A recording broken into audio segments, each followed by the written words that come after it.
හරි. අපි බලමු 2024 ෆිසික්ස් බහුවර්ණ ප්‍රශ්න පත්තරේ 18 වෙනි ගාන කොහොමද හදන්නේ කියලා. 18 වෙනි ගාන විද්‍යුත් සම්බන්ධ ගාන. මම ඒක මෙතෙන්ට කොපි කරලා අරන් තියෙනවා. එතකොට මට ඒක ලියන්න පුළුවන් ලේසි වෙන්න. එතකොට විද්‍යුත් සම්බන්ධව කට්ටිය විද්‍යුත් සම්බන්ධ A level ගානක් දුන්නොත් එහෙම ඔය කට්ටියට ඕම්ස් ලෝ එක මතක තියෙන්න ඕන.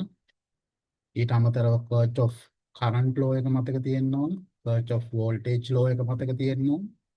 කර්ච් ඔෆ් ලෝස් දෙක මතක තියෙන්න ඕන. ඊට අමතරව රෙසිස්ට් එකක්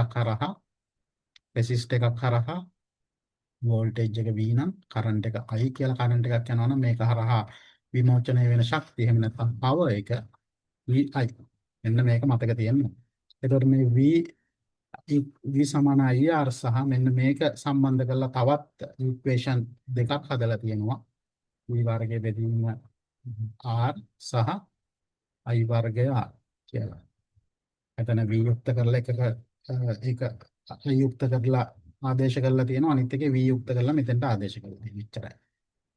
මේකෙන් එකක V යුක්ත කරලා මෙතෙන්ට ආදේශ කරලා තියෙනවා. අනිත් එකේ I යුක්ත කරලා මෙතෙන්ට ආදේශ කරලා මෙන්න මේ ඉක්වේෂන් දෙකක් තියෙනවා. එතකොට මම හිතන්නේ මෙන්න මේ ටික තියෙනවා නම් ඔය කට්ටියට ඕනම A level ප්‍රශ්නයකට උත්තර ලියා ගන්න පුළුවන්. මෙන්න මේ ටික ගැන අවබෝධයක් තියෙනවා නම් අපි පොඩ්ඩක් බලමු මේ ගාන කොහොමද හදන්නේ කියලා. එතකොට මේ ගාන ඉස්සෙල්ලාම අපේ කියන විද්‍යුත් ගාන ගෝලය 6යි කියලා. ඊට අමතරව කියනවා අභ්‍යන්තර ප්‍රතිරෝධයක් නැහැ කියලා. නොගණීය හැකි අභ්‍යන්තර ප්‍රතිරෝධයක්. ඒ කියන්නේ මෙන්න මේ බැටරිය ඇතුලේ අභ්‍යන්තර ප්‍රතිරෝධයක් නැහැ. අභ්‍යන්තර ප්‍රතිරෝධයක් නැත්නම් මෙන්න මේ බැටරියේ විද්‍යුත් ගාමක බලය බැටරි දෙක අතර වෝල්ටේජ් ඩිෆරන්ස් එකට විභව අන්තරයට සමාන වෙනවා. බැරි වෙලාවත් මෙතන රෙසිස්ටන්ස් එකක් තිබ්බනම් බැටරියේ ඉන්ටර්නල් රෙසිස්ටන්ස් එකක් තිබ්බනම් මෙන්න මේ බැටරි අග්‍ර දෙක අතර විභව අන්තරය මේ විද්‍යුත් ගාමක බලයට සමාන වෙන්නේ නැහැ. දැන් එතකොට බැටරිය දැන් මේ අවස්ථාවේදී බැටරියේ අග්‍ර දෙක අතර විභව අන්තරය විද්‍යුත් ගාමක බලයට සමානයි. ඊට පස්සේ අපි බලමු මේ පැත්තෙන් නම් විසඳගෙන එන්න. හරි. අපෙන් අහන්නේ මෙන්න මේ R4 ප්‍රතිරෝධය හරහා මෙන්න මේ ප්‍රතිරෝධය හරහා වෝල්ටේජ් එක. එතකොට මේක දැකපු ගාම කට්ටියට මතක් වෙන්න ඕන. දැන් මෙන්න මේ 60යි 30යි රෙසිස්ටන්ස් දෙක ගත්තාම ওই දෙක පැරලල් තමයි ඒ කියන්නේ සමාන්තරගතව තමයි සම්බන්ධ වෙලා තියෙන්නේ. දැන් කට්ටියට මතක ඇති සමාන්තරගතව මෙන්න මේ විදිහට සමාන්තරව ගතව සමාන ප්‍රතිරෝධ ඕන ගානක් n ගානක් සම්බන්ධ වෙලා තියෙනවා. මේකේ සමග ප්‍රතිරෝධය එන්නේ එකයට R total කියලා ගත්තොත් එහෙම ඔකේ එන්නේ එකයට R plus එකයට R ඔය වගේ මෙන්න මේ වගේ පද n ගානක්. හරි. එතකොට ඔගේ පොදු හරය ගත්තාම R කියලා මෙතන එනවා එක ඒවා n ගානක්. එක ඒවා n ගානක්. ඒ කියන්නේ එක වැඩි කිරීම n. ඒ කියන්නේ n කියලා එන්නේ. එතකොට මේ එකයට R total සමාන වෙනවා n බෙදීම R ට. එකයට R total සමාන වෙනවා n බෙදීම R ට. එහෙමනම් අපිට ගන්න පුළුවන් සමාන්තරගතව මෙන්න මේ විදිහට සමාන්තරගතව n ප්‍රතිරෝධ ගානක් සම්බන්ධ වෙලා තියෙනවා නම් මෙයාගේ සමග ප්‍රතිරෝධය දැන් මේක උඩයට මාරු කරපුවාම මෙතන එනවා R total කියන එක. ඒ කියන්නේ සමග ප්‍රතිරෝධය සමාන වෙනවා R බෙදීම n ට. මම කරේ මෙයා උඩට ගත්තා. එතකොට R total වෙනවා මෙන්න මෙයාව මෙතෙන්ට ගත්තා. ඊට පස්සේ n යටට ගත්තා. එතකොට R බෙදීම n. එතකොට R total එක R බෙදීම n වෙනවා. එතකොට මේක ඇත්තටම මතක තියාගත්තත් කමන්නේ. මේක අවබෝධ කරගෙන මතක තියාගන්න ඕන දෙයක්. ඔකට මේක අවබෝධයෙන් මතක තියාගන්න ඕන දෙයක්. R බෙදීම n. එන්න මම හිතන්නේ මෙන්න මේක තමයි ඇත්තටම අපිට වැදගත්ම වෙන ඉක්වේෂන් එක ඩෙරිවේෂන් එක මෙන්න මේ ගාන හදාගන්න. හරි. එතකොට දැන් මේක දිහා බලපුවාම කට්ටියට පේනවා නම් දැන් මෙතන 60 තියෙනවා 30 තියෙනවා. එතකොට 30 කියන එක ඔය කට්ටියට හිතන්න පුළුවන් මෙතන 60 දෙකක් මේ තියෙන්නේ කියලා. 30 කියන එක 60 දෙකක්. ඇයි මම දැන් මෙතෙන්ට 60කුයි තවත් 60කුයි මෙහෙම සම්බන්ධ කරොත් ඒ දෙකේ සමග ප්‍රතිරෝධය ඉන්නේ 60 බෙදීම 2. R බෙදීම එන්නේ. එතකොට R කියන්නේ 60 ප්‍රතිරෝධ දෙකක් තියෙනවා. ඒ කියන්නේ R බෙදීම 2. එතකොට 30යි. එහෙනම් 30 R. හරි. එතකොට 30 කියන්නේ 60 දෙකක් සමාන්තරගතව සම්බන්ධ කරලා එහෙනම් මෙන්න මේ මුළු තැන තියෙනවා. මෙන්න මේ මුළු කොටසේ තියෙනවා 60 ඒවා තුනක් සමාන්තරගතව සම්බන්ධ කරනවා. එහෙනම් එතන එන්නේ 60 ඒවා තුනක්. එහෙනම් 60 බෙදීම 3. මේ තියෙන්නේ R 60 n කියන්නේ රෙසිස්ටන්ස් ගාන number of resistance. එතකොට 60 බෙදීම 3. ඒ කියන්නේ 20යි. එහෙනම් මෙන්න මෙතන සමග ප්‍රතිරෝධය එනවා 20ක්. දැන් ඔය කට්ටියට පේනවා ඇති. එතන 20ක් එනවා.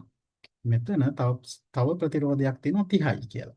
එතකොට මේ 20යි 30යි ආපහු ශ්‍රේණිගතව සම්බන්ධ වෙලා තියෙනවා. එතකොට ඔය කට්ටිය දන්නවා ඒකේ සමග ප්‍රතිරෝධය හොයන්න මේකේ එකතුව. ඒ කියන්නේ 50යි. ඒ කියන්නේ මෙන්න මෙතනයි මෙන්න මේ බ්‍රාන්ච් එකේ මෙන්න මේ බ්‍රාන්ච් එකේ සමග ප්‍රතිරෝධය අපිට එනවා 50. එතකොට පේනවා ඇති ඔය කට්ටියට මේ 50යි ආපහු සමාන්තරගතව සම්බන්ධ වෙලා තියෙනවා. මේ 50යි මේ 50යි. ඒ කියන්නේ මෙන්න මේ මුළු කෑල්ලම මෙන්න මේ මුළු කෑල්ලම ගත්තොත් එහෙම මෙන්න මේ කෑල්ල ගත්තොත් එහෙම මෙයාගේ සමග ප්‍රතිරෝධය 50යි. එතකොට මේ 50කුයි ආපහු සමාන්තරගතව සම්බන්ධ වෙලා තියෙනවා. සමාන්තරගතව සම්බන්ධ වෙලා තියෙනවා. එහෙනම් මෙතන මෙන්න මේ අග්‍ර දෙක අතර ඒ කියන්නේ මෙන්න මේ මුළු කෑල්ලෙම සමග ප්‍රතිරෝධය එන්නේ 50 බෙදීම 2යි. මේ කෑල්ලේ මෙන්න මේ මුළු කෑල්ලෙම සමග ප්‍රතිරෝධය එන්නේ 50 බෙදීම 2යි. එහෙනම් මෙන්න මේ මුළු කෑල්ලෙම ගත්තොත් එහෙම මෙන්න මේ මුළු ප්‍රමාණයම ගත්තොත් එහෙම එතන සමග ප්‍රතිරෝධය එනවා 50 බෙදීම 2යි. ඒ කියන්නේ 25. ඕම් 25ක්. එතකොට දැන් අපේ මෙන්න මේ වගේ පරිපතයක් තියෙන ඔක සුළු කරපුවාම 6ක් තියෙනවා විද්‍යුත් ගාමක බලය. මෙතන තියෙනවා 50ක්. මෙතන තියෙනවා 50ක්. මෙතන තියෙනවා 25ක්. එතකොට ඔකට දන්නවා ඇති මෙතන කරන්ට් එක මෙන්න මෙයා දෙකම සමාන්තරගතව. ඒ කියන්නේ මුළු සර්කිට් එකේ අපි දැන් මෙන්න මේ කෑල්ල අපි අයින් කරලා ඒ වෙනුවට දැම්මොත් එහෙම 25ක්. හරි. එතකොට මෙන්න මේ 25 හරහායි 50 හරහායි යන කරන්ට් එක සමානයි. හැම ප්‍රතිරෝධයක් හරහාම ශ්‍රේණිගතව සම්බන්ධ කරපුවම යන කරන්ට් එක සමානයි. එතකොට I හරහා යන කරන්ට් එකම තමයි 25 හරහාත් යන්නේ. එතකොට මෙන්න මේ I හරහා වෝල්ටේජ් එක අපි ගත්තොත් එimhe මේක I වැඩි කිරීම 50ක් වෙනවා. මෙන්න මේක හරහා වෝල්ටේජ් එක ගත්තොත් එimhe I වැඩි කිරීම 25යි. එතකොට මෙන්න මේ 50 රෙසිස්ටර් එක හරහා එනවා I වැඩි කිරීම 50ක්. මේ රෙසිස්ටර් එක හරහා එනවා I වැඩි කිරීම 25ක්. හරි. එතකොට මෙන්න මේ අග්‍ර දෙක අතර වෝල්ටේජ් එක 6ක් තියෙනවා. ඒ 6 මෙන්න මේ දෙක අතර කොහොමද බෙදිලා යන්නේ? මේකට වඩා මේක දෙගුණයක් වෙලා. ඒ කියන්නේ මෙතන 1යි නම් මෙතන 2ක් වෙලා. 1ට 2 අනුපාතයට තමයි වෝල්ටේජ් එක බෙදෙන්නේ. ඒකත් ඔකට අවබෝධයෙන් ඉගෙන ගන්න ඕන දෙයක්. සමාන්තරගතව ඔකට්ටියට මේ විදිහට ශ්‍රේණිගතව සම්බන්ධ වෙලා තියෙනවා නම් රෙසිස්ටන්ස් ටිකක් ඕන රෙසිස්ටන්ස් ගානක්.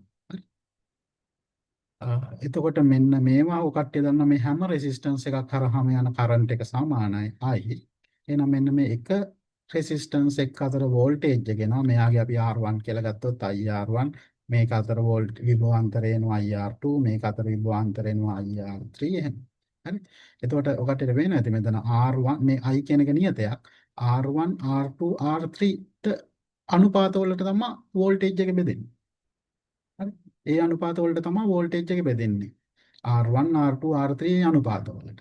හරි. දැන් එතකොට මෙතන තියෙනවා 50ක් මෙතන තියෙනවා 25ක්. එහෙනම් මෙතන 50ට සහ මෙතන 25ට ඒ අනුපාතයට තමයි බෙදෙන්නේ. හරි. එහෙනම් මෙතන වෝල්ටේජ් එක එකයි නම් මෙතන වෝල්ටේජ් එක දෙකක් වෙනවා. ඒ කියන්නේ එකට දෙක අනුපාතයට තමයි මෙතන වෝල්ටේජ් දෙක බෙදෙන්නේ. එහෙනම් අපිට ගන්න පුළුවන් එකට දෙක අනුපාතයට බෙදෙනවා නම් මේ 6න් දෙකක් යනවා මෙතෙන්ට එක කොටසක් එනවා මෙතෙන්ට. 6න් කොටස් දෙකක් යනවා මෙතෙන්ට එක කොටසක් යනවා මෙතෙන්ට. එහෙනම් 6න් කොටස් දෙකක් යන. ඒ කියන්නේ සම්පූර්ණ කොටස් 3කින් කොටස් දෙකක් මෙතෙන්ට එනවා. හරි. ඒ කියන්නේ 6 3ෙන් බෙදලා 4ක් මෙතෙන්ට එනවා. 6 3ෙන් බෙදුවොත් 2යි 2 වැඩි කිරීම 2 4ක් මෙතෙන්ට එනවා. 6 3ෙන් බෙදලා එක කෑල්ලක් මෙතෙන්ට එනවා. එහෙනම් මෙතෙන්ට එන වෝල්ටේජ් එක 2යි. හරි. එහෙනම් 4 2. මෙතන ඉන්නේ 4යි 2 අනුපාතයට තමයි වෝල්ටේජ් එක එන්නේ. එතකොට මෙන්න මෙතන තියෙන වෝල්ටේජ් එක 2යි. දැන් අපි කියොත් එහෙම මෙතන මෙන්න මේ දෙක අතරට එන වෝල්ටේජ් එක 2 වෝල්ට්. මෙතෙන්ට එනවා 4 වෝල්ට්. ඇත්තටම අපිට මේක වැඩක් නෑ. අපිට ඕන මේක විතරයි. මෙතෙන්ට එනවා 2 වෝල්ට්. හරි. දැන් මෙතන 2 වෝල්ට් ඇවිල්ලා දැන් ඔය කට්ටිය දන්නවා මේ මෙන්න මේ රෙසිස්ටන්ස් ටිකයි මේ ටිකයි පැරලල් සම්බන්ධ වෙලා තියෙන්නේ. එහෙනම් මෙන්න මේ දෙක අතර තියෙන විභවාන්තරයම තමයි මෙන්න මෙතනයි මෙතනයි තියෙන්නේ. එතකොට මෙතනත් මෙන්න මේ දෙක අතර විභවාන්තරෙත් එහෙනම් 2 වෝල්ට්ම තමයි. දැන් අපි බලමු මේ 2 වෝල්ට් කොහොමද මේව අතර බෙදෙන්නේ කියලා. දැන් ඔය කට්ටිය දැක්කා මෙතන 60යි 30යි කියන්නේ මෙතන අපිට ආව 20ක් නේ. මෙතන ප්‍රතිරෝධය ආව 20ක්. මොකද මේ 30 කියන එක 60 ඒවා 3ක් විදිහට ගත්තා. ඒ කියන්නේ 60 ඒවා 2ක් විදිහට. ඒ කියන්නේ මෙතන සම්පූර්ණයෙන්ම තියෙනවා 60 ඒවා 3ක්. එහෙනම් 60 බෙදීම 3. ඒ කියන්නේ මෙතන තියෙන 20යි. මෙතන 20ක් තියෙනවා මෙතන 30ක් තියෙනවා. එතකොට අපි මෙතනයි මෙන්න මේ වෝල්ටේජ් එකයි මේ වෝල්ටේජ් එකයි බෙදෙන්නේ මොන අනුපාත වලටද? මෙතන 20ක් තියෙනවා මෙතන 30ක් තියෙනවා. එහෙනම් 20ට 30 අනුපාතයට තමයි බෙදෙන්නේ වෝල්ටේජ් එක. මම කියන්නේ ප්‍රතිරෝධ අනුපාතයට බෙදෙන්නේ කියලා. එහෙනම් මෙතන 20ට 30 අනුපාතයට බෙදෙන්නේ. අපිට ඕක සුළු කර හැකි 2ට 3 අනුපාතය කියලානේ. 20ට 30 කියලා ගත්තත් කමක් නැහැ. එතකොට 50න් 20ක් මෙතෙන්ට එනවා. 50න් 30ක් මෙතෙන්ට යනවා. එහෙම. නේ? සම්පූර්ණ කෑලි ටික 50යි 50න් 30ක් මෙතෙන්ට එනවා 50න් 20ක් මෙතෙන්ට එනවා 50න් 30ක් මෙතෙන්ට එනවා. එහෙම නැත්තම් 2ට 3 කියලාත් ගන්න පුළුවන්. දෙකම 10න් බෙදලා. එහෙනම් මෙතන 2යි මෙතන 3යි. ඒ කියන්නේ 5න් 2ක් එනවා මෙතෙන්ට. මෙන්න මේ අතර තියෙන වෝල්ටේජ් එකෙන් මෙන්න මේ සම්පූර්ණ වෝල්ටේජ් එකෙන් 5න් 2ක් මෙතෙන්ට එනවා. ඉතුරු 5න් 3 මෙතෙන්ට යනවා. එතකොට 5න් 2ක් කියන්නේ මෙතන තියෙන වෝල්ටේජ් එක 2යි. ඒ කියන්නේ 2 5කට බෙදලා එකෙන් කෑලි 2ක් මෙතෙන්ට එනවා. 2 5කට බෙදලා කෑලි 3ක් මෙතෙන්ට එනවා. එතකොට කීයක් එනවද එතන? අපි බලමු. හරි. මම හිතන්නේ ඔයකට ඒක තේරෙන්නේ නැද්ද කියලා. හරි. එතකොට මම කියවා මෙන්න මේ දෙක අතර වෝල්ටේජ් එක 2යි. හරි. එතකොට මෙන්න මෙතන තියෙනවා ප්‍රතිරෝධයේ සමග ප්‍රතිරෝධය 20යි. මෙතන සමග ප්‍රතිරෝධය 30යි. එහෙනම් මෙතන බෙදෙන්නේ 2ට 3 අනුපාතයට. ඒ කියන්නේ 5න් කෑලි 2ක් මෙතන. 5න් 2ක් ඒ කියන්නේ 2 වැඩි කිරීම 5න් 2ක් මෙතන. ඒ කියන්නේ 2 5න් බෙදපුවම 0.4යි 0.4 ඒවා 2ක්. ඒ කියන්නේ මෙතෙන්ට එනවා 0.8ක්. ඉතුරු 3 ඉන්නේ මෙතන. එතකොට 0.4න් 0.4 ඒවා 3 මෙතෙන්ට එනවා. එතකොට මෙතන එනවා 1.2ක්. එතකොට 0.8 1.2 කියන්නේ මෙතන 2 වෝල්ට්. හරි. එතකොට මෙතන එනවා 0.8ක්. මෙන්න මේ අග්‍රයයි අතර වෝල්ටේජ් එක එනවා 0.8ක්. එතකොට මෙන්න මේ 60යි මෙන්න මේ 30යි ආපහු ඔකටට පේනවා සමක ඒ දෙක සමාන්තරගතව සම්බන්ධ වෙලා තියෙන එක. එහෙනම් මෙන්න මෙතන තියෙන වෝල්ටේජ් මෙන්න මේ අතර තියෙන වෝල්ටේජ් අන්තරයම තමයි මේ 60 හරහා තියෙන්නේ මේ 30 හරහා තියෙන්නේ. එතකොට 60යි 30යි දෙකම හරහා තියෙන්නේ 0.8ක වෝල්ටේජ් එකක්. 0.8ක වෝල්ටේජ් එකක්. එහෙනම් R4 හරහා තියෙන වෝල්ටේජ් එක 0.8. එතකොට ওই විදිහට තමයි ඒක හදන්න තියෙන්නේ. ඒක හරි ලේසි. පටල ගන්න නැතුව හදන්න ඕන. මම ආපහු ටක් ගාලා කියන්නම් හදන හැටි. පොඩ්ඩක් ඔලුවට ගන්න. මම කෙලින්ම ප්‍රශ්නෙට යන්න. එච්චර ලොකු දෙයක් නෙවෙයි. එතකොට අපි මෙතනින් පටන් ගන්න ඕන. 30 කියන්නේ 60 ඒවා දෙකක්. එහෙනම් මෙතන 60 ඒවා තුනක් තියෙනවා. ඒ කියන්නේ මෙතන 20ක් තියෙනවා. එතකොට 20යි 30යි 50යි. මේ දෙක අතර 50ක ප්‍රතිරෝධයක් තියෙනවා. මේ 50යි මේ 50යි ආපහු පැරලල්. සමාන්තරගතව එහෙනම් 50 පැරලල් කියන්නේ 50 බෙදීම දෙකක් තියෙනවා මේ කෑල්ලේ. එතකොට එතන යනවා 25ක්. එහෙනම් මෙතන මේ 6 කියන එක බෙදෙන්නේ 50ට 25 අනුපාතයට. ඒ කියන්නේ 2ට 1 අනුපාතයට. එතකොට සම්පූර්ණ කෑලි 3කින් මෙන්න වෝල්ටේජ් එක 3ට බෙදලා ඒකෙන් එකක් එනවා මෙතෙන්ට ඒකෙන් දෙකක් යනවා මෙතෙන්ට. එතකොට මෙතෙන්ට එන ගාන එන්නේ 6 බෙදීම 3 වැඩි කිරීම 1 2යි. එතකොට මෙතෙන්ට එනවා 2ක්. ඒ කියන්නේ මෙතන වෝල්ටේජ් එක 2යි. මේ දෙක අතර වෝල්ටේජ් එක 2යි.